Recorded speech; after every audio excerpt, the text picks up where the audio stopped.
Hello students, welcome back to my channel.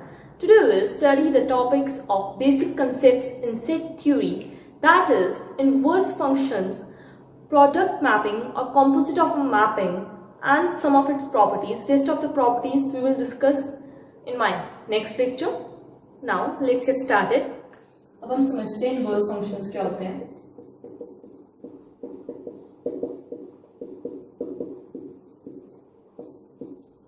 Let f from A to B be 1, 1 and onto map. Then the mapping f inverse is called inverse function of f and ये होगा कहाँ से B to A, which associates to each element in B a element in A, that is f of A belongs to B. तो हम कहेंगे कि हमारा f inverse जो डिनोट किया है it is a inverse mapping और इनवर्स फंक्शन ऑफ f. ये हमें कैसे पता लगा? क्योंकि अगर हम कोई एक फंक्शन लेते हैं फ्रॉम A टू B जो 1, 1 भी है एंड ऑन टू भी है.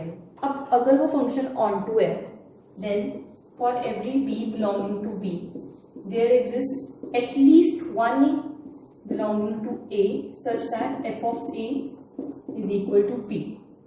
And 1, 1 से क्या पता लगा हमें कि distinct elements of A are mapped to distinct elements of B.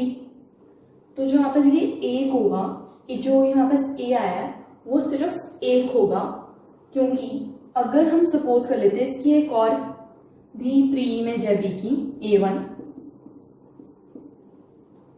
तो उससे क्या हो जाएगा हमारे पास distinct elements of A are mapped to same image. तो वो फंक्शन 1, 1 नहीं रहेगा. इसलिए हमें पता लग रहा है कि सिर्फ ए की एलिमेंट होगा ए का जो बी पे मैप कर रहा है. इसलिए हम एक न्यू कॉरेस्पॉन्डेंस या न्यू रूल डिफाइन कर सकते हैं f inverse from B to A, और वो 1, 1 भी होगा ऑन टू भी होगा, क्योंकि जो डिस्टिंक्ट एलिमेंट्स बी के हैं वो डिस्टिंक्ट एलिमेंट्स ऑफ ए पे मैप कर रहे हैं एंड जो भी सारे एलिमेंट्स बी के हैं उनको एक यूनिक इमेज असाइन हो गई है ए में, एंड सारे के सारे जो एलिमेंट्स ए में हैं उनकी प्री इमेज तो बी में एग्जिस्ट करती है क्योंकि एफ फंक्शन था हमारे पास. सो एफ इनवर्स को हम कहेंगे कि it is an inverse function of A. अब अगर हमें एग्जाम्पल के थ्रू कंसिडर करना हो, ये अगर हमारे पास ऑन टू नहीं है फंक्शन तो हम ये एग्जांपल कंसिडर कर सकते हैं. सो हम अनदर एग्जांपल लेते हैं 1, 2, 3, 4 and this is A, B and this is F. ठीक है, A, B, C, D, where 1 goes to A, 2 goes to B, 3 goes to C and 4 goes to D. सो जो हमारा F इनवर्स दिखेगा तो कैसे दिखेगा? पहली बात तो B से स्टार्ट होगा, A, B, C, D. A की पी इमेज क्या थी 1, B की पी इमेज क्या थी 2, C की पी इमेज क्या थी 3, D की क्या थी 4 F में. सो F इनवर्स में क्या होगा? A is mapped to 1, B is mapped to 2, C is mapped to 3 and D is mapped to 4. And हमें इसकी डायग्रामेटिक रिप्रेजेंटेशन से भी पता लग रहा है कि ये F inverse 1, 1 and on to है क्योंकि F हमारा 1, 1 एंड ऑन टू था. So it is a basically theorem F is bijective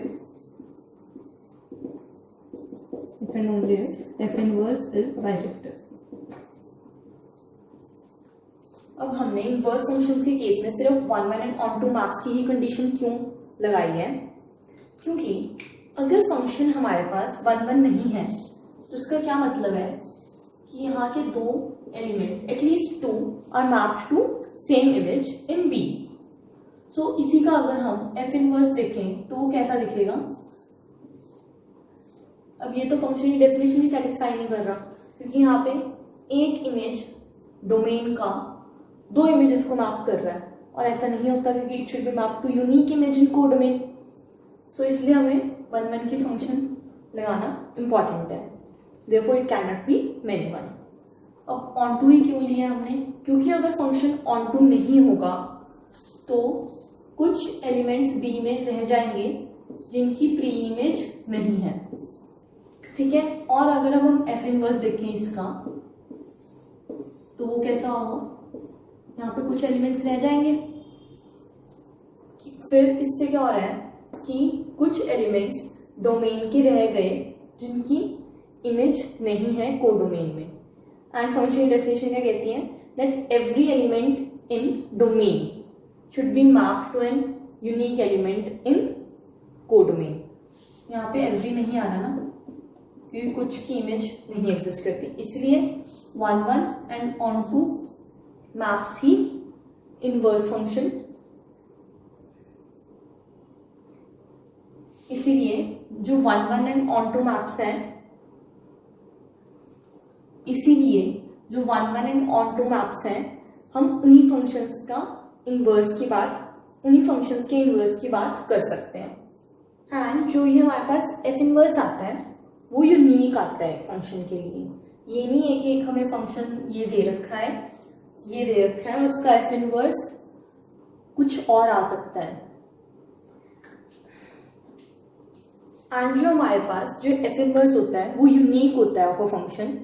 एक फंक्शन के दो या दो से ज्यादा इनवर्सेस नहीं हो सकते, उसका सिर्फ एक ही इनवर्स एग्जिस्ट करेगा, और इसलिए हम कहते हैं कि फंक्शन का इनवर्स यूनिक होता है। एंड एक और थ्योरम होती है, अगर ए और बी सेट्स हैं, finite sets such that cardinality of a is equal to cardinality of b, और एक फंक्शन डिफाइंड है फ्रॉम ए टू बी जो कि वन वन है, तो हम ये इम्प्लाई कर सकते हैं कि जो f होगा वो ऑन टू भी होगा। एंड सिमिलरली अगर f ऑन टू है तो हम ये बता सकते हैं कि वो f वन वन होगा, क्योंकि कार्डिनलिटी a और b की सेम है। कॉम्पोजिट फंक्शन, अगर हमारे पास कोई एक फंक्शन है फ्रॉम a टू b और एक फंक्शन है g from b to c, ये a सेट है, ये b सेट है और ये c सेट है।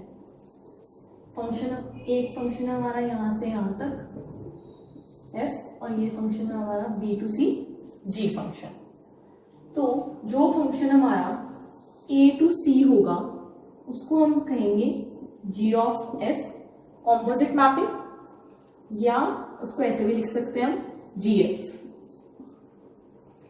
अब ये ध्यान रखना कि हम एफ जी, हम पहले g लिखेंगे, उल्टा होता है थोड़ा सा, क्योंकि g ऑफ x डिफाइंड कैसे होता है, g f of x for all x belonging to a, क्योंकि f की डोमेन क्या थी हमारे पास a, तो एलिमेंट्स a से आ रहे हैं। f ऑफ x अब कहा जा रहा है b में, इसके अंदर g के अंदर एलिमेंट्स कहाँ से आने चाहिए थे, b के। सो अब इसमें एक छोटी सी कंडीशन और होती है, वो ये है कि जो f की रेंज है वो रेंज g की डोमेन में आनी चाहिए। That is range of f is a subset of domain of f g। क्योंकि अगर यहाँ पे कोई एक ऐसा एलिमेंट आ गया जो g की डोमेन में नहीं है, उस एलिमेंट पे जा रहा है, तो g उसका मैप ही नहीं कर पाएगा। एग्जाम्पल से देखते हैं, यहाँ पे कुछ एलिमेंट्स पड़े हैं हमारे पास a b c d e f, यहाँ पे पड़े हैं हमारे पास एलिमेंट 1 2 3 4 5 6 7, एंड सी में एलिमेंट्स पड़े हैं हमारे पास star cross plus minus and division. So हम फंक्शन ए डिफाइन कर रहे हैं कि a goes to 1, b goes to 2, c goes to 4, d goes to 3, e goes to 7 and f goes to 5। ठीक है, अब g जा रहा है हमारा, इसके सारे एलिमेंट्स का कुछ ना कुछ आएगा वहां पे। 1 goes to star, 2 goes to multiplication, 3 goes to plus, 4 goes to minus, 7 goes to plus. So अब मैंने 6 को कहीं क्यों नहीं भेजा, बिकॉज हमारे पास कंडीशन थी that range of f should be a subset of domain of g।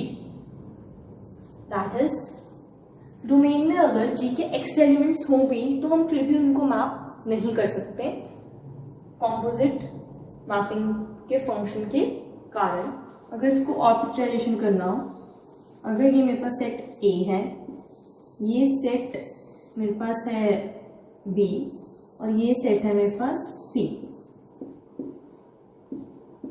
तो अगर इसकी इमेज या रेंज कह लूँ मैं, यहाँ है इमेज ऑफ f और रेंज ऑफ f, तो यहीं से हम कंटिन्यू करते हैं।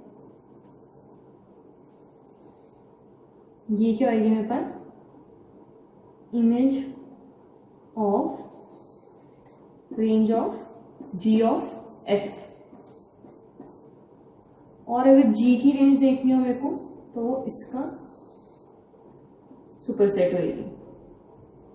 ये है जो बाहर का, मतलब इसको अंदर भी कंटेन कर रहा है, ये होगी रेंज ऑफ g।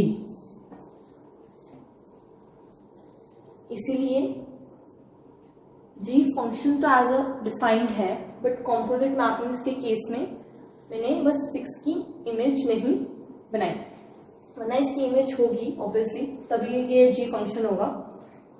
नाउ अब हम देखते हैं कि g ऑफ f, अब इसमें एलिमेंट्स कहाँ से आ रहे थे, a से, क्योंकि g ऑफ f कहाँ से कहाँ तक होता है, a to c, where f is from a to b and g is from b to c। So a का देखते हैं हम, g of f of a, f of a कहाँ जा रहा है हमारा 1 पे, एंड g ऑफ 1 क्या हमारा स्टार। हम सिंबल सेट में कुछ भी ले सकते हैं, इसलिए मैंने इसमें कुछ भी सिंबल्स ले लिए, क्योंकि सेट में बेसिकली सिंबल्स होने चाहिए, कुछ भी हो जाए। So now g of f of c देखते हैं हम, g f ऑफ c कहाँ जा रहा है हमारा 4 पर, g ऑफ 4 कहाँ जा रहा है मेरा माइनस पर। Now g of f of e देखते हैं हम, g of f of e कहाँ जा रहा है मेरा 7 पर, 7 कहाँ जा रहा है और प्लस पर, प्लस पे एक और एलिमेंट भी जा रहा है g ऑफ 3। अगर हम करेंगे सो वो करके देखते हैं, g of f d, f of d कहाँ जा रहा है हमारा 3 पे, और g ऑफ 3 का जा रहा है हमारा प्लस पे। सो इससे हमें ये पता लग गया कि फंक्शन g ऑफ f 1 1 तो नहीं है, क्योंकि e और d दो डिस्टिंक्ट एलिमेंट्स हैं और सेम इमेज पे मैप हो रहे हैं उसकी कोडोमेन पे, that is plus, that's why this function is not 1 1। अब जरूरी नहीं है कि जो हमारे पास g ऑफ f मैप हो वो equal to f of g हो, एंड दो मैप्स इक्वल कब होते हैं, जब वो हर डोमेन पर सेम वैल्यू दे, हर डोमेन की वैल्यू पे उनकी सेम वैल्यू आए। So g of f is not equal to, generally is not equal to f of g, because अगर हम कोई एक फंक्शन ले लेते हैं f of x equal to x square for all x belonging to R and f is from R to R। Similarly g भी एक function है जो रियल्स टू रियल्स पे जा रहा है, और जी ऑफ एक्स हम डिफाइन कर रहे हैं sine of x for all x belonging to R. So अब हम इसका देखते हैं कि एफ ऑफ जी और जी ऑफ एफ क्या आएगा इस एग्जाम्पल के केस में। उससे क्लैरिटी हो जाएगी कि जी ऑफ एफ जनरली क्यों नहीं इक्वल होता एफ ऑफ जी के। जैसे कि अब मेरे को अगर f of g of x देखना हो तो मैं कैसे लिखूंगी, f of g of x. अब जी है जो हमारा वो रियल्स टू रियल्स पे था, और जो उसकी रेंज होती है जी की, हमें पता है sine of x bounded function होता है, 1 से -1 के बीच में वैल्यूज होती है, तो उसकी रेंज -1 से 1 के बीच में आएगी। एंड -1 से 1 जो रेंज है जी की, that is contained in domain of F, और डोमेन ऑफ एफ क्या था हमारा, ऑल रियल्स। सो ये जो कॉम्पोजिट मैप है F of G is defined. मैंने इस केस में उल्टा इसलिए लिया क्योंकि हम एफ ऑफ जी देख रहे हैं, जो मैंने पहले करवाया था उसमें हम जी ऑफ एफ देख रहे थे। सो जी ऑफ एक्स क्या हमारा, for all x belonging to reals, क्योंकि जो एफ ऑफ जी मैप होगा वो जी कहाँ से स्टार्ट होगा हमारा, आर से, और कहाँ तक जा रहा है, एफ कहाँ तक जा रहा है, आर पे, आर टू आर ही होगा। सो हम उसके हर डोमेन के एलिमेंट्स पे चेक करेंगे कि एफ ऑफ जी हमारा क्या बन रहा है, इसलिए मैंने एक्स बिलोंगिंग टू आर लिया है। G of x sine x है, F of sine x, and F of x क्या कर रहा है, जो भी उसके अंदर वैल्यू है उसको स्क्वायर कर रहा है, साइन एक्स का square is equal to sine square of x. ये हमारा मैप डिफाइंड हो गया एफ ऑफ जी। अब हम जी ऑफ एफ देखते हैं क्या आएगा, g f of x for all x belonging to reals, क्योंकि एफ भी रियल्स टू रियल्स जा रहे हैं और जी भी रियल्स टू रियल्स जा रहे हैं। सो जी ऑफ एफ जो हमारा मैप होगा वो रियल्स टू रियल्स होगा। नाउ एफ ऑफ एक्स क्या था हमारा, एक्स स्क्वायर। अब जी ऑफ एक्स स्क्वायर क्या होगा, जब हम जी एक्स देखें तो वो क्या कर रहा है, g of x is equal to sine x. Sine जो भी हम उसके अंदर वैल्यू पुट कर रहे हैं, वेरिएबल इनपुट दे रहे हैं, आउटपुट हमारा साइन ऑफ दैट वेरिएबल आ रहा है। So it would be sine of x square. So it can be clearly seen that f of g is not equal to g of x, because sin square x is not equal to sin x square for all x belonging to reals.